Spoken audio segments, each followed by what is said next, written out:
like, if you love my Super Bowl party, if you love my funeral in 2002, you're gonna love my Super Bowl party. It's fun. My friends love that, by the way. Oh my gosh. Next comic coming to the stage. Give it up for Freaky D.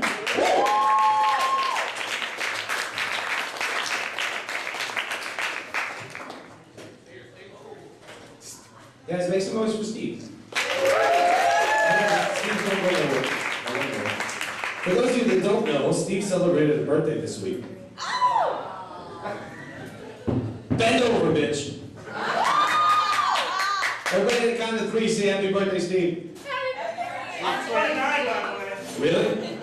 Do you want your extra thick padding like you said on Facebook? We are talking about that way too much today. 1, 2, 3.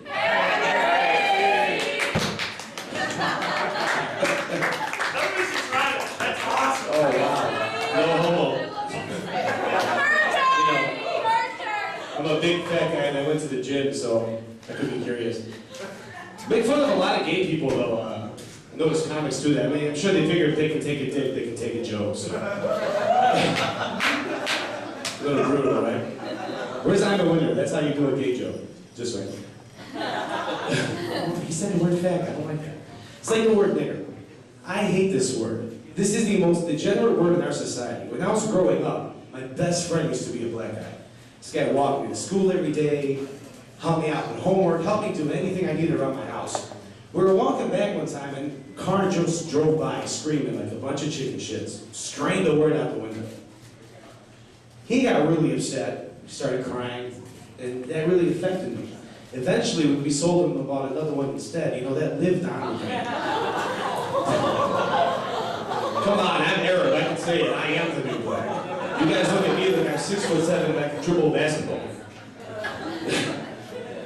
I was actually in New York last week. They do not like my people there right now, at all. Did you guys hear this in the news? They're trying to build a mosque? Right by the, what is that, Ground Zero, that's the word. I drove by it, I was just curious. It's a little shitbox of a building, it's really no big deal. If you think about what these guys gotta go through as terrorists, as being Arabs, whatever it is, you kinda can't feel bad for them. Look at their lives, put yourselves in their shoes. It's 180 degrees where they live. Their women have to wear rugs, and they can never see or even look at or test drive what they're about to get. She's out shopping all day, because you know women are slaves there. She comes home, he's got all excited, he's about to get laid, he said, oh my God, we gotta go into Victory, let's do this. She takes off this rug and her hoof smells like, this guy's just all confused. Hey, I would do it if I know that I can go to America and say, these American piece of shit. They have strippers for $30, he can get the rub and tug in the back. Me, I have to take this bitch, I give her all my camels and my coats, and she smelled like this, she's big. They all wear black, and it's very fitting. And they have very hairy bodies. It's not just the Arab men with their shirts open. The women are like that too, because they don't believe in shaving. So if the option is to go and strike into the belly of the beast, and I get to blow up, I'd go to heaven and get 71 virgins, or 2, or whatever these guys think. I don't really care for them too much, because I'm an Arab Christian, I'm like the 800-pound gorilla in the room. There's not that many of us, so these guys just give me a bad name. He goes, he blows himself up, he goes to heaven. There's 71 options now to choose from, and they're all virgins. And heaven is hot than a motherfucker, because they have their book backwards. So now they're screwed. Now they blew themselves up, they made this big commotion scene. I am big hero, where are my virgins? Oh, you guys are all big and smell too, oh shit. It's like an ironic pun. Driving to New York was an interesting scenario. Have you guys ever seen those pedophile vans that like you can spray paint free candy on the side of them? Those big white, what are they, Ford F-250s or whatever, they have these big vans. I'm driving it up there with a business partner of mine and his son. Now they're Jews. So 2 Jews and an Arab go to New York. This is really bad.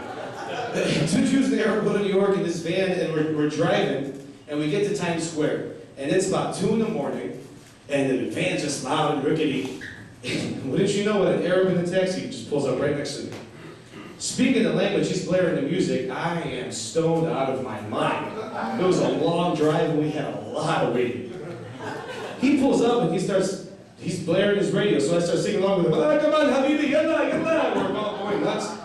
I did the, I can't do it, I'm not a chick. But I did the arrow sound, the whistle. Everybody stopped in Times Square, just there. I fucking dare you. I was scared shitless. Because that's, you would think, that sound, is that my light or is it just on? I can't do what he's doing, so I'm going to keep going. He's not putting it up. Thanks, Steve, you threw me off. Where was it? Okay. 2 Jews and an Arab were there. Oh, yeah. Thank you. This big black guy just stops, stares at the van, stares us down, and looks. The cab driver peels out through the light. The guy starts coming up to my van. Wouldn't you know it? He was a 6'7" black guy that was gay. Came up to my car and said, "If you're about to blow up, you better take my ass with you, bitch. Give me some virgins." That's, yeah, exactly. That threw me off of my game. I'm like, are you serious? Well, let's go, Tyrone. It might as well be just like an enema. I'll take it. Come on back. Ladies and gentlemen, that was my time. Thank you guys so much. Make sure you come back.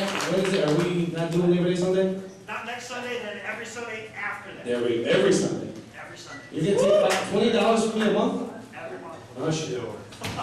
Awesome. Give it up for Freaky Me, everybody! Next comic, coming to the stage, put your hands together for Sean, the Guard!